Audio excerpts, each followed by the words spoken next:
저는 68살입니다. 40년 동안 사랑으로 쌓아올린 가정이 단 하루아침에 무너지는 것을 봤습니다. 제 며느리가 끓는 주전자를 들고 제게 다가왔을 때 저는 깨달았습니다. 제가 사랑했던 사람들이 사실은 저와 남편의 죽음을 계획하고 있었다는 것을요. 가장 믿었던 사람들이 가장 무서운 적이 될 수 있다는 진실을 저는 그날 배웠습니다. 제 남편은 갑자기 쓰러졌습니다. 의사들은 뇌출혈이라고 했죠. 하지만 그것은 우연이 아니었습니다. 누군가 계획적으로 남편을 죽이려 했던 겁니다. 그리고 그 누군가는 제가 가장 사랑했던 사람이었어요. 10달 동안 뱃속에 품었던 20년 넘게 모든 사랑을 쏟아부었던 바로 그 사람 말입니다. 오늘 저는 여러분께 제 이야기를 들려드리려고 합니다. 탐욕이 어떻게 사람을 괴물로 만드는지, 가족이라는 이름 뒤에 어떤 끔찍한 비밀이 숨어 있을 수 있는지에 대한 이야기입니다. 이것은 단순한 가족 갈등이 아닙니다. 이것은 생존을 위한 싸움이었고 정의를 위한 전쟁이었습니다. 이 채널을 구독하시고 좋아요를 눌러주세요. 그리고 여러분은 어디에서 이 이야기를 듣고 계신지 댓글로 남겨주세요. 여러분의 관심이 더 많은 진실된 이야기를 전하는 힘이 됩니다. 그날 아침 나는 내 며느리 수진이가 부엌에서 주전제 물을 끓이는 소리를 들었습니다. 평범한 소리였죠. 하지만 그때 나는 몰랐습니다. 그 끓는 물이 곧 내 얼굴에 쏟아질 거라는 것을. 그리고 그것이 내 아들 민준이의 진짜 얼굴을 보게 될 시작이라는 것을 말이죠. 저는 박영숙입니다. 올해 68살이고 서울 강남구의 작은 아파트에서 혼자 살고 있습니다. 하지만 5년 전만 해도 저는 서초동 대저택에서 살았습니다. 제 남편 박정호가 건설회사를 운영하며 모은 재산 덕분이었죠. 우리 부부는 40년을 함께했고 민준이라는 아들 하나를 키웠습니다. 민준이는 우리의 자랑이었어요. 서울대학교를 졸업하고 아버지 회사를 이어받아 더 크게 키웠으니까요. 그런데 3년 전 제 인생이 완전히 바뀌었습니다. 남편이 갑자기 쓰러진 겁니다. 뇌출혈이었어요. 병원에 실려간 그날 밤 저는 중환자실 밖 차가운 의자에 앉아 떨고 있었습니다. 민준이는 옆에 앉아 있었지만 그의 얼굴에는 슬픔보다는 뭔가 다른 감정이 스쳐 지나가는 것 같았어요. 그때는 제가 너무 충격받아서 제대로 보지 못했습니다. 남편은 2달 동안 혼수 상태였다가 깨어났습니다. 하지만 예전의 그가 아니었어요. 말도 제대로 못하고 오른쪽 몸을 전혀 움직일 수 없었습니다. 의사는 말했죠. 평생 누군가의 도움이 필요할 겁니다. 그 순간 저는 무너졌습니다. 하지만 동시에 각오했어요. 제가 남편을 평생 돌보겠다고요. 그런데 민준이와 수진이의 태도가 이상했습니다. 병원비 문제를 꺼내더니 갑자기 아버지 회사 지분과 재산 이야기를 하기 시작했어요. 남편이 아직 살아있는데 말이죠. 저는 그때 느꼈습니다. 뭔가 잘못되고 있다고. 하지만 설마 했죠. 제 아들이 제가 10달 동안 뱃속에 품고 20년 넘게 키운 그 아이가 그럴 리 없다고요. 남편이 퇴원한 후 우리는 집으로 돌아왔습니다. 저는 밤낮으로 남편을 돌봤어요. 기저귀를 갈아주고 식사를 떠먹이고 밤마다 자세를 바꿔주며 욕창이 생기지 않도록 했습니다. 제 손은 거칠어졌고 허리는 아팠지만 괜찮았어요. 사는 사람을 위해서라면 뭐든 할 수 있었으니까요. 그런데 민준이와 수진이는 거의 우리를 찾아오지 않았습니다. 한 달에 한두 번 정도. 올 때마다 수진이는 명품 가방을 들고 왔고 민준이는 비싼 시계를 차고 있었어요. 그들은 아버지 상태를 물어보는 척했지만 사실은 다른 이야기를 하고 싶어 했습니다. 재산 이야기요. 어느 날 민준이가 말했습니다. 어머니, 아버지 회사 일 때문에 서류에 도장을 좀 찍어주셔야 해요. 저는 의심 없이 도장을 찍었습니다. 제 아들이 거짓말을 할 리 없다고 생각했거든요. 지금 생각하면 정말 멍청했죠. 그때 제가 찍은 도장이 우리 재산의 절반을 민준이에게 넘기는 서류였다는 걸 나중에 알았으니까요. 몇 달이 지나고 민준이가 또 왔습니다. 이번에는 수진이와 함께였어요. 그들은 거실에 앉아 제게 말했습니다. 어머니, 아버지를 요양원에 보내시는 게 어떨까요? 어머니 혼자 돌보시기엔 너무 힘드실 것 같아서요. 저는 단호하게 거절했습니다. 민준아, 내 아버지는 내가 직접 돌볼 거야. 요양원은 안 돼. 그러자 수진이의 얼굴이 굳어지는 게 보였어요. 그 표정이 지금도 잊을 수가 없습니다. 그날 이후로 더 이상한 일들이 일어나기 시작했습니다. 집에 모르는 사람들이 찾아와서 남편 명의로 된 부동산 서류를 요구했어요. 은행에서는 계좌가 동결됐다는 통지가 왔고요. 저는 민준이에게 전화했지만 그는 나중에 통화해요, 어머니. 지금 바빠서요 라고 말을 했습니다. 바쁘다고요. 자기 아버지 재산이 이상하게 돌아가는데 바빠서 통화도 못한다고요. 어느 추운 겨울날 아침이었습니다. 남편에게 아침 식사를 준비하고 있는데 현관문이 열리는 소리가 들렸어요. 민준이와 수진이었습니다. 그들은 예고도 없이 왔어요. 수진이는 부엌으로 곧장 들어와서 주전자에 물을 끓이기 시작했습니다. 저는 이상했어요. 차를 마시러 온 것도 아니고 왜 갑자기 물을 끓이는 걸까요? 어머니, 이제 결정하세요. 민준이가 차갑게 말했습니다. 아버지를 요양원에 보내시든지 아니면 그는 말을 멈췄습니다. 무슨 말을 하려던 걸까요? 저는 그날 아침 민준이의 눈빛을 봤습니다. 제가 키운 아들의 눈이 아니었어요. 그것은 낯선 사람의 무언가를 노리는 사람의 눈빛이었습니다. 그리고 그 순간 수진이가 끓는 주전자를 들고 제게 다가왔습니다. 수진이가 끓는 주전자를 들고 제게 다가오는 그 순간 시간이 멈춘 것 같았습니다. 주전자에서 피어오르는 하얀 김이 제 얼굴 가까이 다가왔어요. 저는 본능적으로 뒤로 물러났지만 부엌 싱크대가 등 뒤에 있어서 더 이상 갈 곳이 없었습니다. 제 심장은 미친 듯이 뛰었고 온몸에서 식은땀이 흘러내렸어요. 수진아, 뭐 하는 거니? 제 목소리는 떨렸습니다. 수진이는 대답하지 않았어요. 그녀의 얼굴에는 이상한 미소가 걸려 있었습니다. 입꼬리는 올라가 있었지만 눈은 차갑게 식어 있었죠. 마치 인형 같았어요. 예쁘지만 영혼이 없는 인형 말이에요. 어머니. 수진이가 마침내 입을 열었습니다. 그녀의 목소리는 부드러웠지만 그 속에는 날카로운 무언가가 숨어 있었어요. 어머니께서 고집을 부리시니까 이렇게라도 정신을 차리게 해드려야 할 것 같아서요. 주전자가 조금 더 제게 가까워졌습니다. 힘이 제 얼굴을 스쳤고 저는 그 뜨거운 열기를 느낄 수 있었어요. 민준아, 저는 아들을 불렀습니다. 제 아들이라면, 제가 10달 동안 뱃속에 품고 20년 넘게 사랑으로 키운 그 아이라면 저를 구해줄 거라고 믿었어요. 하지만 민준이는 거실 소파에 편하게 앉아 다리를 꼬고 있었습니다. 그는 휴대폰을 보고 있었어요. 마치 아무 일도 일어나지 않는 것처럼요. 어머니, 제 말 들으세요. 민준이가 휴대폰에서 눈을 떼지 않은 차에 말했습니다. 아버지를 요양원에 보내시면 모든 게 편해질 겁니다. 어머니도 편하시고 저희도 편하고요. 그리고 그가 잠시 멈추더니 저를 똑바로 쳐다봤어요. 아버지도 전문적인 케어를 받으시는 게 더 좋을 거예요. 전문적인 케어라고요? 저는 40년 동안 그 사람과 함께 살았습니다. 그가 좋아하는 음식이 뭔지, 어떤 베개를 좋아하는지, 밤에 몇 번이나 자세를 바꿔줘야 편하게 주무시는지 다 알아요. 그런데 낯선 사람들이 제 남편을 더 잘 돌본다고요? 민준아, 제 목소리가 갈라졌습니다. 넌 정말 네 아버지를 요양원에 보내고 싶은 거니? 아니면 저는 말을 멈췄습니다. 차마 입 밖으로 꺼내기 힘든 생각이 머릿속을 스쳤거든요. 아니면 나 아버지가 빨리 돌아가시길 바라는 거니? 순간 집안이 조용해졌습니다. 너무 조용해서 귀가 먹먹할 정도였어요. 수진이가 들고 있던 주전자에서 나는 보글보글 끓는 소리만 들렸습니다. 민준이의 얼굴이 굳어졌어요. 그는 천천히 일어나서 제게 걸어왔습니다. 그의 발걸음 소리가 제 심장 박동보다 크게 들렸습니다. 쿵, 쿵쿵. 민준이가 제 앞에 섰습니다. 그는 저보다 키가 컸고 위에서 내려다보는 그의 눈빛은 낯설었어요. 언제부터 제 아들이 이렇게 무섭게 변한 걸까요? 어머니, 그런 말씀 하지 마세요. 민준이가 차갑게 말했습니다. 저는 아버지를 위해서 말씀드리는 거예요. 아버지께서 더 나은 치료를 받으시길 바라는 마음에서요. 그의 말은 부드러웠지만 눈빛은 거짓말을 하고 있었어요. 저는 40년 동안 사람들을 봐왔습니다. 누가 거짓말을 하는지 정도는 알 수 있어요. 그럼 요양원비는 네가 나이겠니? 제가 물었습니다. 민준이의 얼굴이 순간 일그러졌어요. 어머니, 지금 그게 중요한 게 아니잖아요. 아버지 명의로 된 재산이 있으니까 그걸로. 아, 그래서였구나. 저는 그제야 깨달았습니다. 남편을 요양원에 보내고 남편 명의로 된 재산을 자유롭게 쓰려는 거였어요. 아니, 어쩌면 그것보다 더 끔찍한 계획이 있을지도 모른다는 생각이 들었습니다. 남편이 요양원에 가면 저는 그를 자주 볼 수 없을 거예요. 그리고 만약 요양원에서 남편에게 무슨 일이 생긴다면 아무도 의심하지 않겠죠. 안 돼.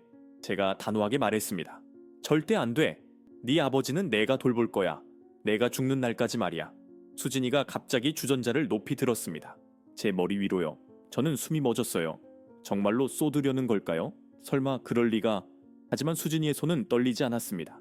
그녀는 진심이었어요. 어머니, 마지막으로 물어볼게요. 수진이가 말했습니다. 아버님을 요양원에 보내실 거예요? 아니면 그녀의 손이 조금 기울어졌습니다. 뜨거운 물 한 방울이 제 어깨에 떨어졌어요. 순간 제 피부가 타들어가는 것 같았습니다. 저는 비명을 질렀어요. 그때였습니다. 남편이 계신 방에서 소리가 들렸어요. 우... 남편의 신음소리였습니다. 평소에는 거의 소리를 내지 않으시는데 그날은 달랐어요. 마치 저를 부르시는 것 같았습니다. 저는 수진이를 밀쳤습니다. 살기 위해, 그리고 남편에게 가기 위해 온 힘을 다했어요. 수진이가 비틀거렸고 그녀가 들고 있던 주전자가 바닥에 떨어졌습니다. 뜨거운 물이 사방으로 튀었고 수진이의 발에 조금 묻었어요. 그녀가 소리쳤습니다. 아야. 하지만 저는 신경 쓰지 않았습니다. 남편에게 가야 했거든요. 방문을 열었을 때 남편은 침대에서 저를 보고 계셨어요. 그의 눈에는 눈물이 가득했습니다. 말은 못하셔도 눈빛으로 모든 걸 말씀하시는 것 같았어요. 미안해. 내가 이렇게 돼서, 네가 이런 고생을 하게 돼서. 저는 남편의 손을 꽉 잡았습니다. 뒤에서 민준이와 수진이의 목소리가 들렸습니다. 어머니, 이건 어머니를 위한 거예요. 수진이가 소리쳤어요. 하지만 저는 대답하지 않았습니다. 대신 남편에게 속삭였어요. 걱정 마세요. 내가 당신을 지킬게요. 무슨 일이 있어도요. 그날 이후 저는 알았습니다. 제 아들과 며느리가 무언가를 계획하고 있다는 것을요. 그리고 그 계획에는 제 남편의 죽음이 포함되어 있을지도 모른다는 것을. 그날 밤 저는 한숨도 자지 못했습니다. 남편 옆에 앉아서 그의 고른 숨소리를 들으며 온갖 생각에 잠겼어요. 민준이와 수진이가 떠난 후 집은 너무 조용했습니다. 하지만 그 조용함 속에는 무언가 불길한 기운이 감돌고 있었어요. 마치 폭풍 전의 고요함 같았죠. 새벽 4시쯤 저는 남편의 손을 잡고 속삭였습니다. 여보, 우리 어떻게 해야 할까요? 당연히 대답은 없었어요. 하지만 남편의 손이 제 손을 아주 약하게 쥐는 것 같았습니다. 그것만으로도 저는 힘을 얻었어요. 우리는 여전히 함께였으니까요. 다음 날 아침, 저는 남편에게 아침 식사를 준비하다가 문득 생각했습니다. 민준이가 몇 달 전에 저에게 도장을 찍으라고 했던 서류들이 어디 있을까? 저는 그 서류들을 제대로 읽어보지도 않고 도장을 찍었어요. 얼마나 어리석었는지. 하지만 이제라도 확인해 봐야 했습니다. 남편에게 식사를 마친 후 저는 서재로 갔습니다. 이곳은 남편이 쓰러지기 전까지 가장 많은 시간을 보내던 곳이에요. 책장에는 건축 관련 책들이 가득했고 책상 위에는 아직도 남편의 안경이 놓여 있었습니다. 저는 그 안경을 보며 눈물이 핑 돌았어요. 이제 남편은 다시는 이 안경을 쓰고 책을 읽을 수 없을 테니까요. 서랍을 열기 시작했습니다. 첫 번째 서랍에는 오래된 사진들이 있었어요. 민준이가 어렸을 때 사진, 우리 가족이 제주도에 놀러 갔을 때 사진, 남편과 제가 결혼식을 올렸을 때 흑백 사진, 손가락으로 사진을 쓰다듬으며 저는 생각했습니다. 언제부터 우리 가족이 이렇게 망가진 걸까요? 두 번째 서랍을 열었을 때 저는 서류 봉투를 발견했습니다. 봉투에는 중요라고 적혀 있었어요. 손이 떨렸습니다. 뭔가 끔찍한 것이 들어있을 것 같은 예감이 들었거든요. 천천히 봉투를 열었습니다. 첫 번째 서류는 재산 분할에 관한 것이었습니다. 저는 숨이 멎었어요. 서류에는 제 도장이 찍혀 있었고 남편 명의로 되어 있던 서초동 집과 강남의 상가 건물, 그리고 회사 지분 60%가 민준이에게 이전된다는 내용이 적혀 있었습니다. 제 손에서 서류가 떨어졌어요. 이럴 수가. 저는 중얼거렸습니다. 민준이는 저에게 회사 운영에 필요한 서류라고 말했었어요. 하지만 이건 회사 서류가 아니었습니다. 이건 우리 재산의 대부분을 빼앗아가는 서류였어요. 하지만 더 충격적인 건 그 다음 서류였습니다. 요양원 입소 신청서였어요. 신청인은 아들 박민준으로 되어 있었고 환자 이름에는 남편의 이름이 적혀 있었습니다. 입소 예정일은 다음 주 월요일, 겨우 사흘 후였어요. 그리고 그 서류 밑에는 또 다른 문서가 있었습니다. 그것은 병원 기록이었습니다. 하지만 제가 모르는 병원이었어요. 서울 외곽에 있는 작은 요양병원. 저는 그 기록을 읽기 시작했고 읽으면 읽을수록 온몸이 얼어붙었습니다. 그 병원은 환자들의 사망률이 비정상적으로 높은 곳이었어요. 인터넷에 검색해보니 여러 건의 의료사고가 있었던 곳이었습니다. 민준이는 왜 하필 그런 곳을 선택한 걸까요? 갑자기 인터폰 소리가 울렸습니다. 저는 깜짝 놀라 서류들을 급히 서랍에 넣었어요. 심장이 터질 듯이 뛰었습니다.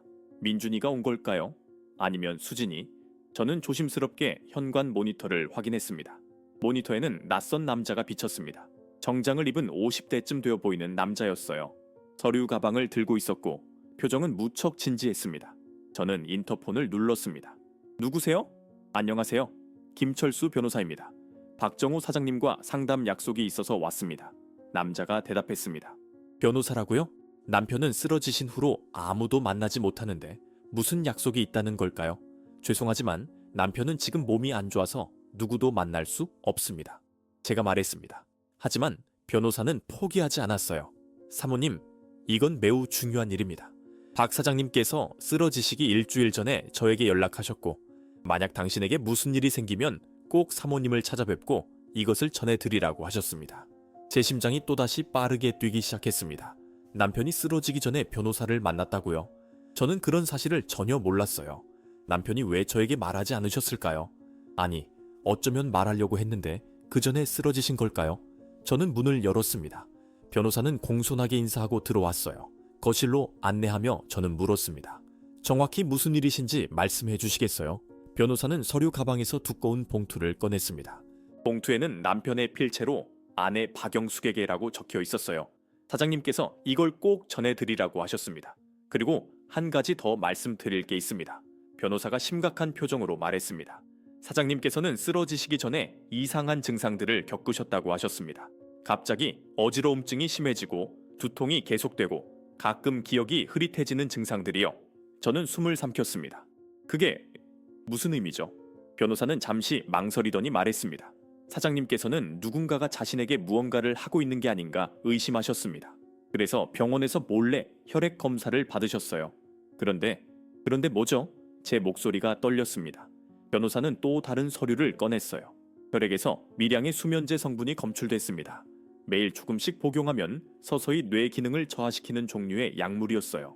그 순간 제 머릿속이 하얘졌습니다. 수면제라고요? 누군가 남편에게 수면제를 먹였다는 말인가요?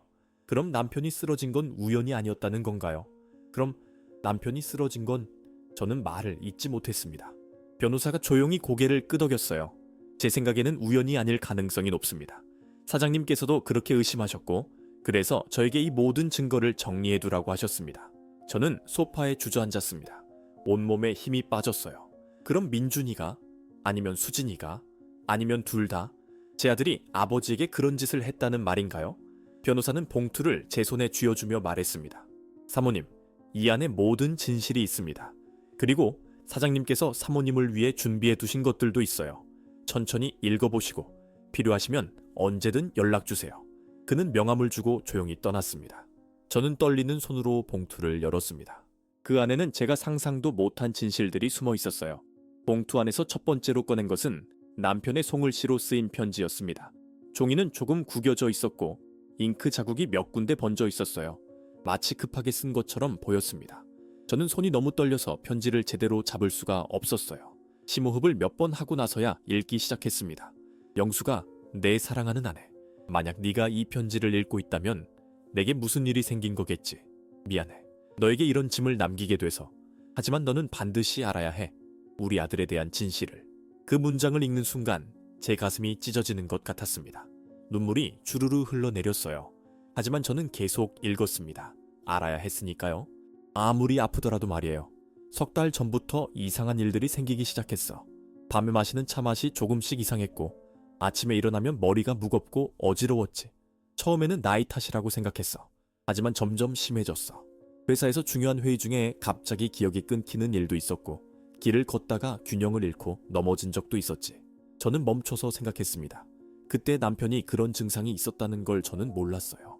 왜 말하지 않으셨을까요? 아, 맞다. 그 무렵 저는 시골에 계신 어머니가 편찮으셔서 이 주정도 시골에 내려가 있었죠. 남편 혼자 집에 계셨던 기간이었어요. 그래서 병원에 가서 몰래 검사를 받았어. 의사가 내 혈액에서 수면제 성분이 나왔다고 했지. 처음에는 믿을 수가 없었어. 누가 나한테 수면제를 먹인다고? 하지만 의사는 확실하다고 했어. 그것도 한두 번이 아니라 지속적으로 복용한 흔적이 있다고. 편지를 읽으면서 제 손은 점점 더 심하게 떨렸습니다. 입술을 깨물었지만 눈물은 멈출 수가 없었어요. 남편이 얼마나 두려웠을까요? 얼마나 외로웠을까요? 나는 집에서 조심스럽게 관찰하기 시작했어. 누가 내 음식이나 체에 뭔가를 넣는지 확인하려고. 그리고 이틀 후 나는 봤어.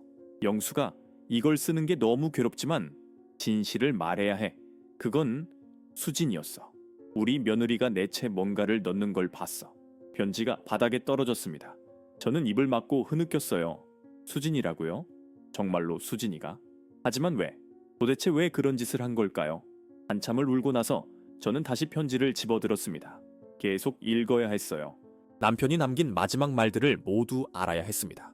나는 확신을 얻기 위해 집에 작은 카메라를 몇 개 설치했어. 서재와 주방, 거실에 그리고 녹화된 영상들을 봤지. 수진이가 내가 없을 때마다 부엌에 와서 내 찻잔에 뭔가를 넣었어. 하얀 가루 같은 거였어. 그리고 가장 충격적이었던 건 민준이도 알고 있었다는 거야. 안 돼. 저는 중얼거렸습니다. 민준이도요?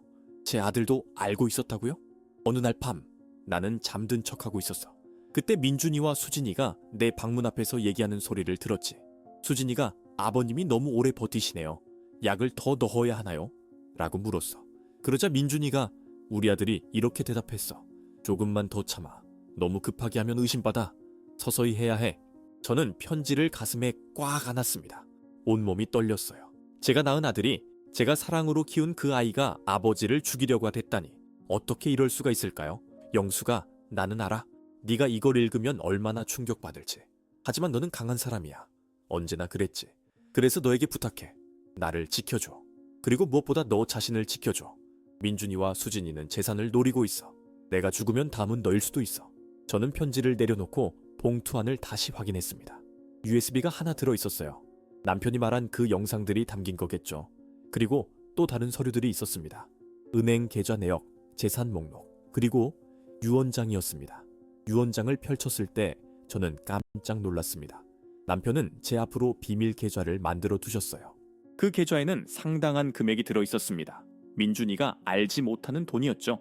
그리고 유언장에는 이렇게 적혀 있었습니다. 나의 모든 재산은 아내 박영숙에게 상속한다. 아들 박민준에게는 법적 최소 상속분만 준다. 갑자기 모든 게 이해됐습니다. 민준이와 수진이가 왜 그렇게 급했는지, 왜 남편을 요양원에 보내려고 했는지, 그들은 남편이 유언장을 바꿨다는 걸 알고 있었던 거예요. 그래서 남편이 돌아가시기 전에 재산을 빼돌리려고 한 거죠. 저는 노트북을 켜서 USB를 연결했습니다. 손이 너무 떨려서 몇 번이나 USB를 떨어뜨렸어요. 마침내 영상이 재생되기 시작했습니다. 첫 번째 영상은 부엌에서 찍힌 것이었습니다. 수진이가 주변을 두리번거리더니 가방에서 작은 약병을 꺼냈어요. 그리고 남편의 찻잔에 하얀 가루를 조금 넣었습니다. 그녀의 얼굴에는 아무런 감정도 없었어요. 마치 일상적인 일을 하는 것처럼 자연스러웠습니다. 두 번째 영상은 더 충격적이었습니다. 민준이와 수진이가 거실에서 대화하는 장면이었어요. 소리를 높여서 들었습니다. 이번 주까지는 쓰러지실 거야. 의사한테 확인했거든. 이 정도 용량이면 뇌출혈이 올 확률이 높대. 수진이가 말했습니다. 좋아. 그럼 우리는 슬픔에 잠긴 가족 역할만 하면 되는 거지. 어머니도 금방 설득될 거야. 아버지를 요양원에 보내는 게 최선이라고. 민준이가 대답했습니다. 그때 수진이가 웃었습니다. 차갑고 섬뜩한 웃음이었어요. 그리고 요양원에서 무슨 일이 생겨도 이상하지 않잖아요. 노인들은 원래 갑자기 돌아가시니까. 저는 노트북을 닫았습니다. 더 이상 볼 수가 없었어요. 구역질이 났습니다. 화장실로 달려가서 토했습니다. 제 아들이 제가 10달 동안 뱃속에 품었던 그 아이가 이런 악마 같은 계획을 세웠다니. 한참을 화장실 바닥에 주저앉아 울었습니다. 얼마나 울었는지 모르겠어요. 눈물이 마를 때까지 울었습니다. 그리고 마침내 일어났을 때 저는 결심했습니다. 남편 방으로 갔습니다. 남편은 조용히 주무시고 계셨어요. 저는 남편의 손을 잡고 속삭였습니다. 여보, 이제 알았어요. 다 알았어요. 걱정하지 마세요. 제가 당신을 지킬게요. 그리고 저도 지킬게요. 우리 아들이 저지른 일에 대한 대가를 치르게 할 거예요. 그때 현관문이 열리는 소리가 들렸습니다. 열쇠로 문을 여는 소리였어요. 민준이와 수진이었습니다. 그들은 열쇠를 가지고 있었죠. 저는 재빨리 편지와 서류들을 서랍에 숨겼습니다. 어머니, 집에 계세요? 수진이의 목소리가 들렸습니다. 그 목소리는 예전처럼 다정하게 들렸어요. 하지만 이제 저는 알고 있었습니다. 그 다정함 뒤에 숨겨진 진짜 얼굴을요. 저는 심호흡을 하고 방문을 열었습니다. 그들을 똑바로 쳐다보며 생각했어요. 이제 전쟁이 시작됐구나. 거실로 나갔을 때 민준이와 수진이는 소파에 편하게 앉아 있었습니다. 수진이는 새로 산 듯한 샤넬 가방을 옆에 두고 있었고 민준이는 값비싼 시계를 만지작거리고 있었어요. 제 남편의 돈으로 산 것들이겠죠. 제 가슴속에서 분노가 끓어올랐지만 저는 표정을 관리했습니다. 아직은 아니에요. 아직은 그들이 제가 알고 있다는 걸 눈치채면 안 됐습니다. 어머니, 안색이 안 좋으세요. 어디 편찮으세요? 수진이가 걱정스러운 표정으로 물었습니다. 그 표정이 얼마나 완벽한지. 마치 진짜로 저를 걱정하는 것처럼 보였어요. 하지만 저는 이제 알고 있었습니다. 그녀의 진짜 얼굴을요. 괜찮아요. 요즘 잠을 잘 못 자서 그래요. 제가 대답했습니다. 목소리가 떨리지 않도록 조심했어요. 민준이가 저를 유심히 쳐다봤습니다. 혹시 뭔가 눈치챈 걸까요? 제 심장이 빠르게 뛰었지만 저는 평온한 척했습니다. 어머니, 우리가 오늘 온 건요. 민준이가 말을 시작했습니다. 다음 주 월요일에 아버지를 요양원에 모시려고요. 모든 준비가 다 됐어요. 어머니께서 동의만 해주시면 됩니다. 그는 서류 봉투를 꺼내서 테이블 위에 놓았어요. 저는 그 서류를 내려다봤습니다. 이미 서재에서 똑같은 서류를 봤죠. 그 끔찍한 요양원, 환자들이 자주 죽는 그곳. 그들은 남편을 그곳에 보내서 자연사처럼 보이게 만들 계획이었던 거예요. 민준아, 저는 천천히 말했습니다. 어머니가 물어봐도 될까? 왜 하필 그 요양원이니? 서울에는 좋은 요양원이 많잖니. 수진이의 얼굴이 순간 굳어지는 게 보였습니다. 하지만 금방 미소를 지으며 말했어요. 어머니, 그곳이 전문적인 뇌졸중 환자 케어로 유명해요. 제가 여러 곳을 알아봤는데 거기가 제일 좋더라고요. 거짓말이었습니다. 저는 이미 그 요양원에 대해 조사했거든요. 전문적인 케어는커녕 간호사 한 명이 환자 10명을 돌보는 곳이었어요. 그리고 지난 1년간 5명의 환자가 의문스러운 상황에서 사망했죠. 그래? 그럼 내가 직접 가서 보면 안 될까? 제가 물었습니다. 민준이의 눈빛이 날카로워졌어요. 어머니, 그럴 필요 없어요. 제가 이미 다 확인했으니까요. 그냥 서류에 사인만 해주시면 됩니다. 민준아, 저는 더 단호한 목소리로 말했습니다. 네 아버지는 내 남편이야. 40년을 함께 산 사람이고 내가 직접 확인하고 결정할 거야. 거실에 긴장감이 흘렀습니다. 수진이가 민준이를 쳐다봤고 민준이는 주먹을 꽉 쥐었어요. 저는 그들의 반응을 조용히 관찰했습니다. 그들이 초조해하고 있다는 걸 알 수 있었어요. 알았어요, 다네 어머니. 민준이가 마지못해 말했습니다. 그럼 이번 주말에 같이 가보시죠. 하지만 그의 눈빛은 차가웠어요. 마치 제가 방해꾼이라고 말하는 것 같았습니다. 그들이 떠난 후 저는 곧바로 김철수 변호사에게 전화했습니다. 변호사님, 저예요. 박영숙입니다. 도움이 필요해요. 제 목소리는 떨렸지만 결연했습니다. 다음날 저는 변호사를 만나러 갔습니다. 강남에 있는 사무실은 조용하고 안전해 보였어요. 변호사는 제 이야기를 들으며 고개를 끄덕였습니다. 사모님, 지금 상황이 매우 심각합니다. 하지만 다행히 사장님께서 증거를 남겨두셨어요.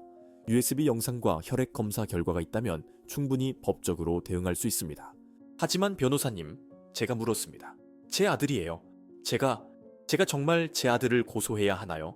눈물이 또 흘러내렸어요. 변호사는 제게 티슈를 건네며 조용히 말했습니다. 사모님, 아드님은 이미 선을 넘었습니다. 살인 미수예요. 그리고 사모님의 안전도 위험합니다. 그 말에 저는 정신이 번쩍 들었습니다. 맞아요. 남편의 편지에도 그렇게 적혀 있었죠. 다음은 너일 수도 있어. 저는 더 이상 감정에 휘둘릴 수 없었습니다. 알겠습니다. 어떻게 해야 하죠? 제가 물었습니다. 변호사는 계획을 설명하기 시작했어요. 우선 사모님께서는 평소처럼 행동하셔야 합니다. 아무것도 모르는 척 하시는 거예요. 그동안 저희는 추가 증거를 수집하고 재산을 보호할 법적 조치를 취하겠습니다. 집으로 돌아오는 길, 저는 버스 창밖을 멍하니 바라봤습니다. 한강이 보였어요. 햇빛에 반짝이는 강물을 보며 생각했습니다. 언제부터 우리 가족이 이렇게 됐을까요? 민준이가 어렸을 때는 그렇게 착한 아이였는데 제가 아프면 약을 가져다주고 아버지 생신 때마다 손편지를 썼던 그 아이가 어떻게 이렇게 변한 걸까요? 그날 저녁 민준이에게서 전화가 왔습니다. 어머니, 주말에 시간 괜찮으시죠? 토요일에 요양원 가보기로 했잖아요. 저는 평온한 목소리로 대답했습니다. 괜찮아. 몇 시에 올 거니? 오전 10시에 갈게요. 어머니, 아버지는 제가 모실게요. 그동안 너무 힘드셨을 테니까 이제 저희한테 맡기세요. 민준이의 목소리는 다정했습니다. 하지만 저는 이제 그 다정함이 가짜라는 걸 알고 있었어요. 전화를 끊고 저는 남편 방으로 갔습니다. 남편은 창밖을 바라보고 계셨어요. 저는 남편 옆에 앉아서 손을 잡았습니다. 여보, 토요일에 우극을 해야 해요. 민준이와 수진이를 속여야 해요. 아무것도 모르는 척 요양원에 가는 거예요. 그래야 그들이 방심하고 우리가 다음 수를 둘 수 있어요. 남편의 눈에서 눈물이 흘렀습니다. 말은 못하시지만 저는 알 수 있었어요. 남편도 괴로워하신다는 것을. 자신의 아들이 이런 짓을 했다는 사실이 얼마나 아프신지. 울지 마세요. 저는 남편의 눈물을 닦아드리며 말했습니다. 우리가 이길 거예요. 꼭 이기고 말 거예요. 그리고 민준이에게 제대로 된 벌을 받게 할 거예요. 그날 밤 저는 오랜만에 꿈을 꾸었습니다. 민준이가 5살이었을 때의 꿈이었어요. 꿈속에서 민준이는 제 손을 잡고 말했습니다. 엄마, 나 커서 엄마 아빠 꼭 행복하게 해줄 거야. 그 작은 손의 온기가 너무나 생생했습니다. 꿈에서 깨어났을 때 제 베개는 눈물로 젖어 있었습니다. 하지만 저는 더 이상 흔들리지 않았어요. 그 5살 민준이는 이미 사라졌습니다. 지금의 민준이는 아버지를 죽이려 한 범죄자예요. 그리고 저는 그 사실을 받아들여야 했습니다. 토요일이 다가왔습니다. 저는 거울 앞에 서서 제 얼굴을 봤어요. 주름이 깊어진 얼굴, 하얗게 센 머리카락. 68살의 늙은 여자였죠. 하지만 제 눈빛은 달랐습니다. 예전보다 더 강했어요. 저는 중얼거렸습니다. 박영숙, 넌 할 수 있어. 남편을 지켜내야 해. 초인종이 울렸습니다. 민준이와 수진이가 도착한 거예요. 저는 심호흡을 하고 문을 열었습니다. 그리고 가장 자연스러운 미소를 지으며 말했습니다. 왔구나. 들어와. 전쟁이 시작됐습니다. 이제 누가 이기는지 두고 봐야겠죠. 차 안은 이상하게 조용했습니다. 민준이가 운전을 하고 수진이는 조수석에 앉아 있었어요. 저는 뒷좌석에서 남편 옆에 앉아 남편의 손을 꽉 잡고 있었습니다. 남편의 손은 차갑고 축축했어요. 두려워하시는 게 느껴졌습니다. 저도 마찬가지였죠. 하지만 우리는 연기를 해야 했어요. 민준아, 요양원이 어디에 있다고 했지? 제가 일부러 물었습니다. 평소처럼 아무것도 모르는 어머니인 척하면서요. 민준이는 백미러로 저를 쳐다봤습니다. 경기도 외곽이에요. 어머니, 조용하고 공기 좋은 곳이에요. 공기 좋은 곳이라고요? 저는 속으로 비웃었습니다. 그곳은 공기가 좋은 게 아니라 외딴 곳이었어요. 사람들 눈에 띄지 않는, 뭔가 일이 생겨도 아무도 모를 그런 곳이었죠. 1시간 정도 달렸을까요? 차는 점점 한적한 길로 접어들었습니다. 양쪽으로 나무들이 빽빽이 들어선 좁은 길이었어요. 가끔 다른 차가 지나갈 뿐 사람은 거의 보이지 않았습니다. 제 심장이 점점 빠르게 뛰었어요. 드디어 요양원이 보였습니다. 낡은 3층 건물이었어요. 페인트가 벗겨진 벽, 깨진 창문 하나, 입구에는 잡초가 자라고 있었습니다. 이런 곳에 환자를 맡긴다고요? 저는 믿을 수가 없었습니다. 여기가 요양원이니? 제가 물었습니다. 목소리에 놀람을 담았어요. 일부러요. 수진이가 재빨리 대답했습니다. 어머니, 겉모습만 그래요. 아는 시설이 아주 좋아요. 보시면 아실 거예요. 차에서 내렸을 때 묘한 냄새가 났습니다. 소독약 냄새와 뭔가 썩은 듯한 냄새가 섞여 있었어요. 저는 구역질이 났지만 참았습니다. 민준이가 남편의 휠체어를 트렁크에서 꺼냈어요. 남편을 휠체어에 앉히면서 민준이는 말했습니다. 아버지, 좋은 곳이에요. 여기서 편히 쉬세요. 편히 쉬라고요? 아니면 편히 죽으라고요? 저는 민준이의 등 뒤에서 주먹을 꽉 쥐었습니다. 요양원 안으로 들어갔습니다. 로비는 더 끔찍했어요. 낡은 소파, 깨진 전등, 구석에는 먼지가 쌓여 있었습니다.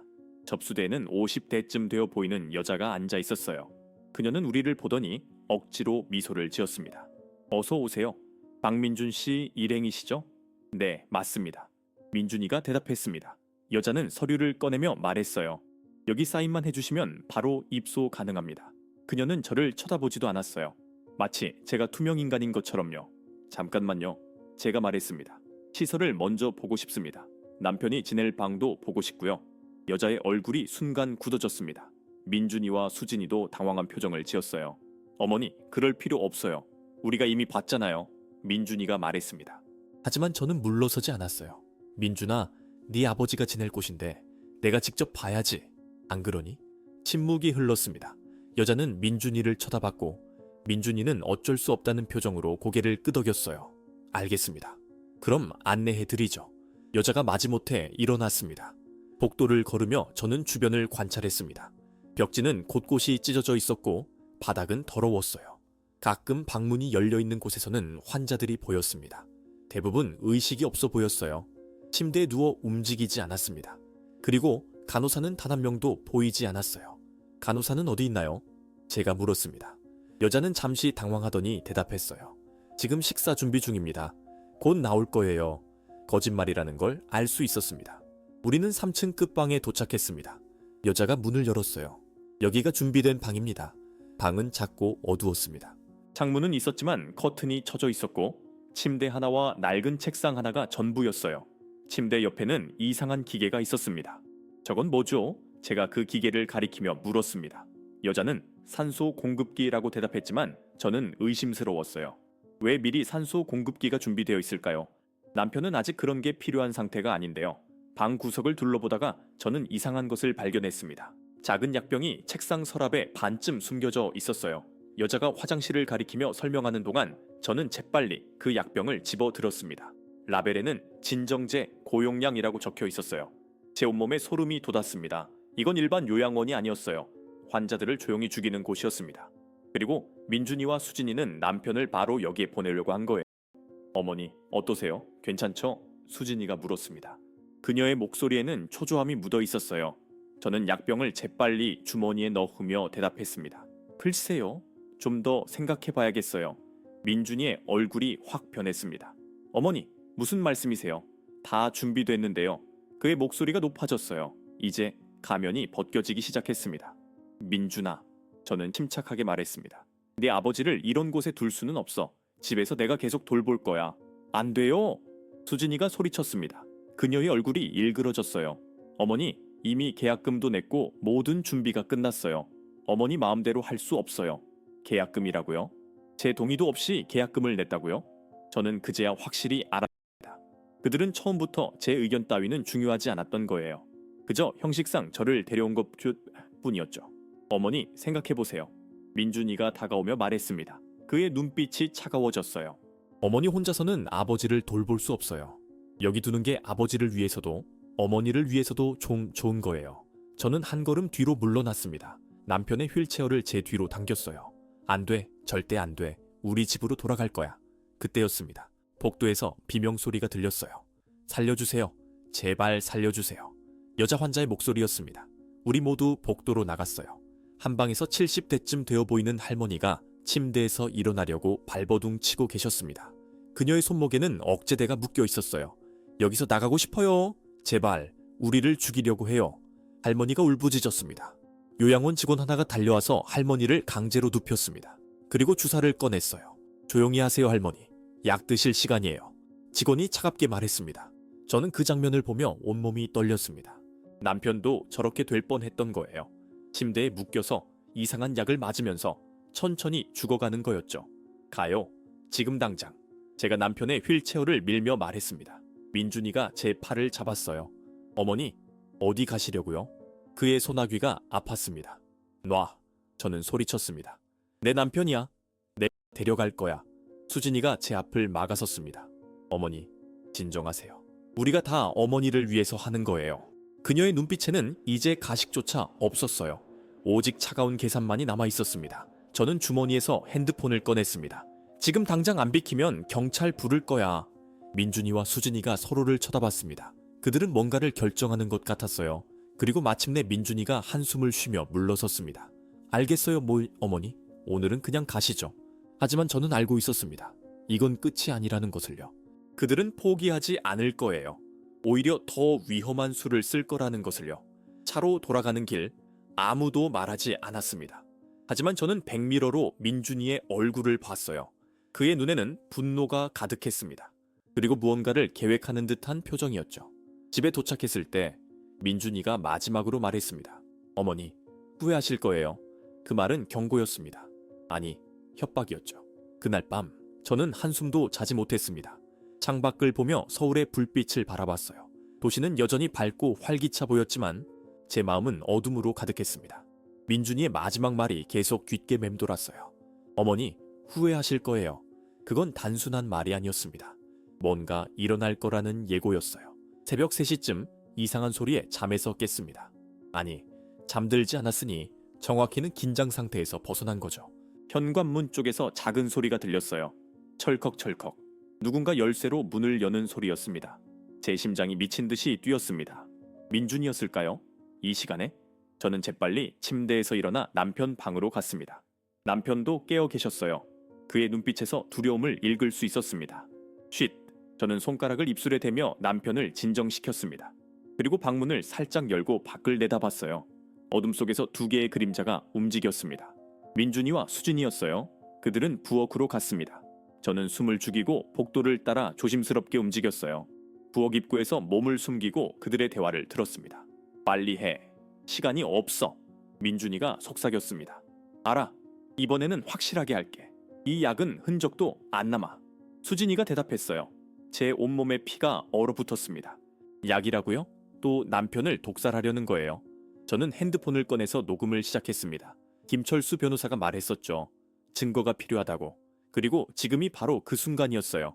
이거 내일 아침 차에 넣으면 돼. 아버지가 마시면 이틀 안에 심장마비가 올 거야. 자연사처럼 보일 거라고 의사가 그랬어. 수진이의 목소리가 들렸습니다.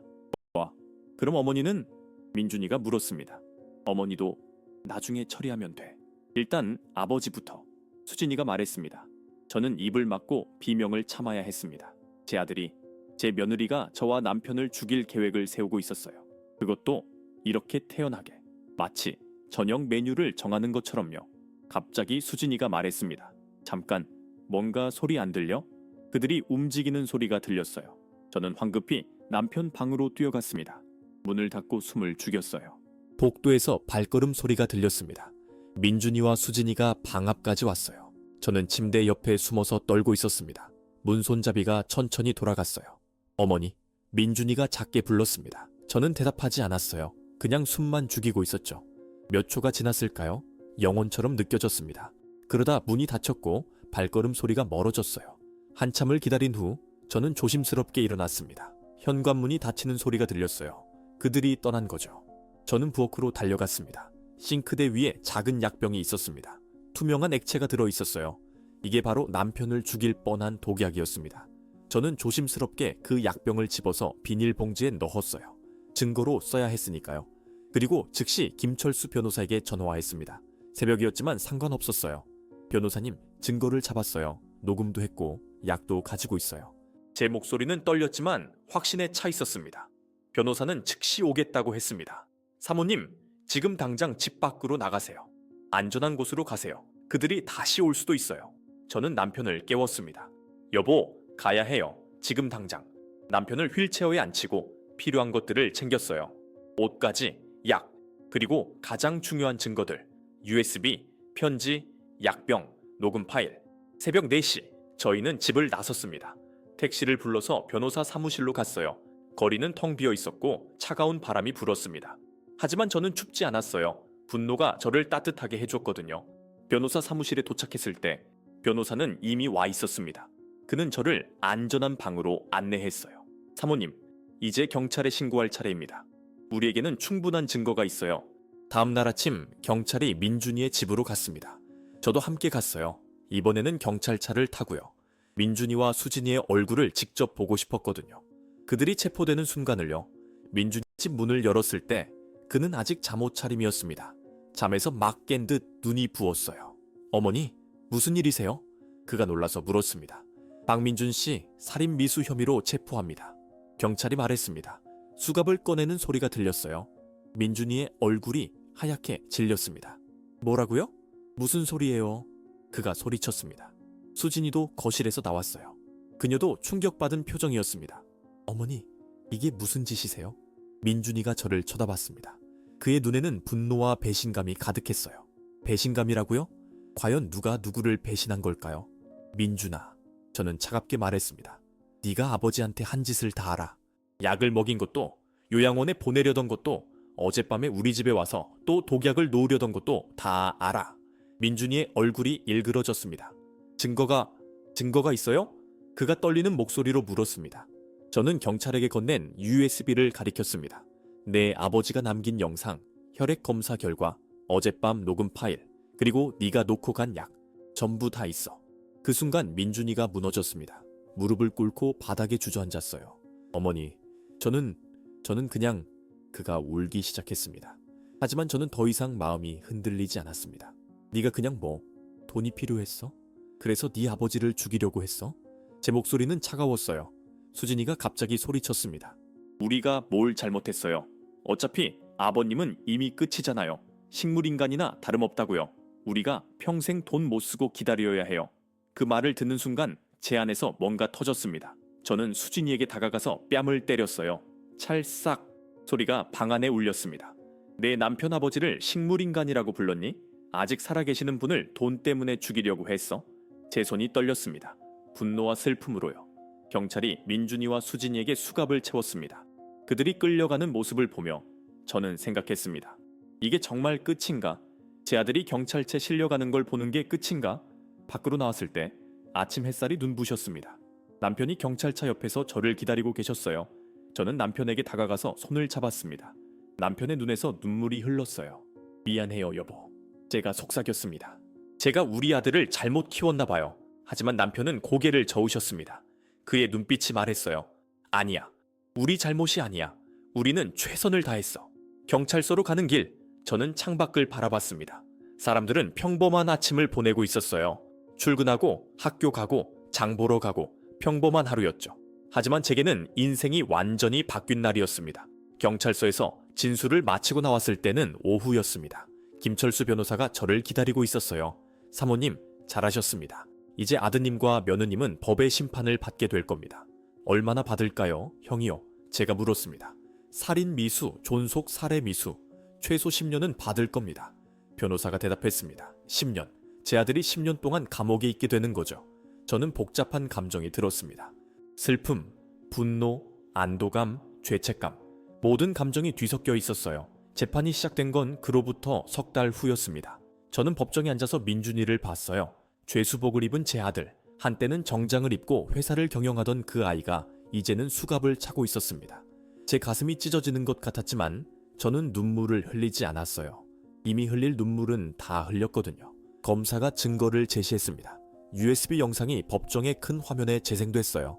수진이가 남편의 채 약을 넣는 장면, 민준이와 수진이가 남편을 요양원에 보내서 죽이겠다고 대화하는 장면, 방청객들이 숨을 죽였습니다. 몇몇은 고개를 저으며 혀를 찼어요. 피고인은 자신의 아버지를 계획적으로 살해하려다 했습니다. 검사가 말했습니다. 돈 때문에, 유산 때문에 자신을 낳고 키워준 부모를 독살하려 했습니다. 이것은 용서받을 수 없는 범죄입니다. 민준이의 변호사가 일어났습니다. 피고인은 재정적 어려움에 처해 있었습니다. 회사가 어려웠고 빚이 많았습니다. 극도의 스트레스 상황에서 잘못된 판단을 한 것입니다. 변호사의 말을 듣고 저는 비웃었습니다. 재정적 어려움이라고요?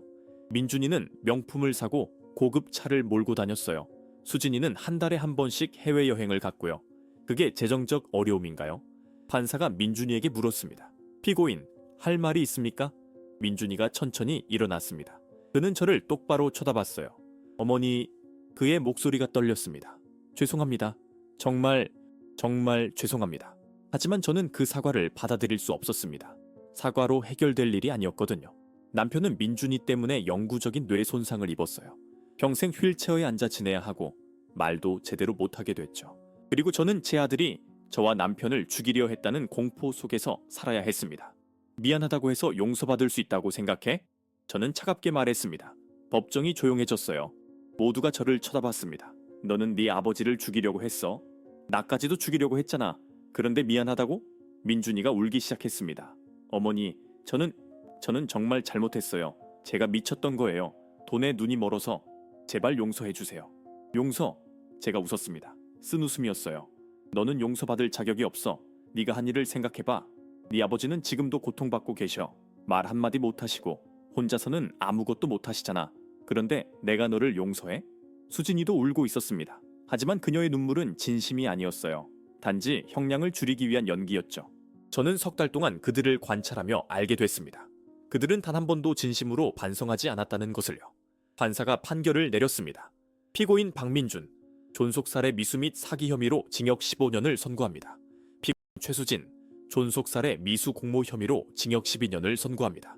법정이 술렁였습니다. 민준이는 그 자리에 주저앉았어요. 수진이는 비명을 질렀습니다. 안 돼요. 이건 너무 가혹해요. 하지만 아무도 그녀의 말에 귀 기울이지 않았습니다. 판사가 계속 말했습니다. 또한 피고인들은 피해자에게 3억 원의 손해배상을 지급하라고 명합니다. 3억 원. 남편이 입은 피해에 비하면 터무니없이 적은 금액이었지만 그래도 없는 것보다는 나았죠. 재판이 끝나고 저는 법정을 나왔습니다. 밖에는 기자들이 기다리고 있었어요. 카메라 플래시가 터졌습니다.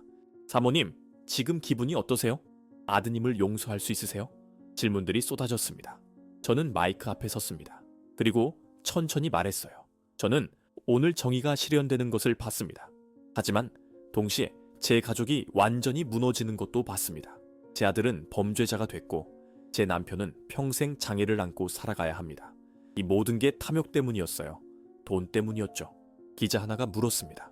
그럼 아드님을 용서하실 건가요? 저는 고개를 저었습니다. 아니요. 용서할 수 없어요. 어떤 부모가 자식을 감옥에 보내고 싶겠어요? 하지만 제 아들은 선을 넘었습니다. 용서받을 수 없는 일을 했어요. 그래서 저는 정의를 택했습니다. 가족보다 정의를요. 그날 밤 저는 남편과 함께 집으로 돌아왔습니다. 우리 둘만의 집. 더 이상 민준이와 수진이를 두려워할 필요가 없는 집이었어요. 저는 남편에게 저녁을 준비해 드렸습니다. 남편이 좋아하시는 미역국과 김치찌개였죠. 식사를 하면서 저는 남편의 손을 잡았습니다. 여보, 우리 이겼어요. 힘들었지만 이겼어요. 남편은 고개를 끄덕이셨어요. 그의 눈에서 눈물이 흘렀습니다. 행복한 눈물인지 슬픈 눈물인지 저는 알 수 없었어요. 아마 둘 다였겠죠. 그로부터 1년이 지났습니다. 저는 이제 69살이 됐어요. 남편은 여전히 휠체어에 앉아 계시지만 조금씩 나아지고 계십니다. 재활 치료를 받으면서 오른손을 조금 움직일 수 있게 됐어요. 말도 몇 단어는 할 수 있게 됐고요. 가끔 민준이에게서 편지가 옵니다. 감옥에서 보내는 편지예요. 어머니, 저는 매일 반성하고 있습니다. 제가 얼마나 끔찍한 짓을 했는지 깨달았어요. 면회 와주실 수 있나요? 하지만 저는 한 번도 답장하지 않았습니다. 면회도 가지 않았어요. 어느 날 김철수 변호사가 전화를 했습니다. 사모님, 좋은 소식이 있습니다. 피고인들이 압류당한 재산이 정리됐어요. 사모님께 배상금이 입금될 겁니다. 저는 고맙다고 말했지만 사실 돈은 중요하지 않았어요. 제가 원했던 건 정의였고 그건 이미 이루어졌으니까요. 지난 주말 저는 남편과 함께 한강에 갔습니다. 휠체어를 밀며 산책로를 걸었어요. 봄이었고 벚꽃이 만개했습니다. 바람이 불 때마다 꽃이 피날렸어요. 마치 눈이 내리는 것 같았죠. 여보, 예쁘죠? 제가 물었습니다. 남편은 고개를 끄덕이며 미소를 지으셨어요. 그 미소를 보는 순간 저는 깨달았습니다. 우리는 아직 살아있다는 것을요. 비록 많은 것을 잃었지만 우리에게는 아직 서로가 있었습니다. 벤치에 앉아서 저는 남편에게 말했습니다. 여보, 제가 당신께 약속할게요. 남은 인생 동안 당신을 행복하게 해드릴게요. 우리 아들이 빼앗아간 시간들 제가 다시 채워드릴게요. 남편이 제 손을 꽉 쥐셨습니다. 그의 눈빛이 말했어요. 고마워. 사랑해. 저도 속삭였습니다. 저도 사랑해요. 이 이야기를 듣는 여러분께 말하고 싶습니다. 가족이라는 이름으로 모든 게 용서되는 건 아니에요. 때로는 가장 사랑하는 사람이 가장 큰 상처를 줄 수도 있습니다. 하지만 그렇다고 해서 정의를 포기해서는 안 됩니다. 저는 제 아들을 감옥에 보냈습니다. 많은 사람들이 저를 냉정하다고 말했어요. 어떻게 자식을 고소할 수 있냐고요. 하지만 저는 후회하지 않습니다. 왜냐하면 저는 옳은 일을 했으니까요. 탐욕은 사람을 괴물로 만듭니다. 제 아들이 그랬듯이요. 돈은 중요하지만 그것이 전부는 아니에요. 가족, 사랑, 신뢰 이런 것들이 진짜 소중한 거예요. 그걸 잊는 순간 우리는 인간이기를 멈추는 겁니다. 지금 저는 남편과 함께 평화로운 날들을 보내고 있습니다. 아침에 일어나서 남편에게 식사를 준비해드리고 함께 산책을 나가고 저녁에는 옛날 사진을 보며 추억을 떠올립니다. 단순하지만 행복한 일상이에요. 그리고 가끔, 아주 가끔씩만 저는 생각합니다. 민준이가 감옥에서 진짜로 반성하고 있을까? 자신이 한 일을 진심으로 후회하고 있을까? 하지만 그건 더 이상 제가 신경 쓸 일이 아니에요. 그건 민준이 스스로 풀어야 할 문제니까요. 여러분, 기억하세요. 정의는 때로 아프고 때로 힘듭니다. 하지만 그럼에도 불구하고 우리는 정의를 택해야 합니다. 왜냐하면 그것이 옳은 일이니까요.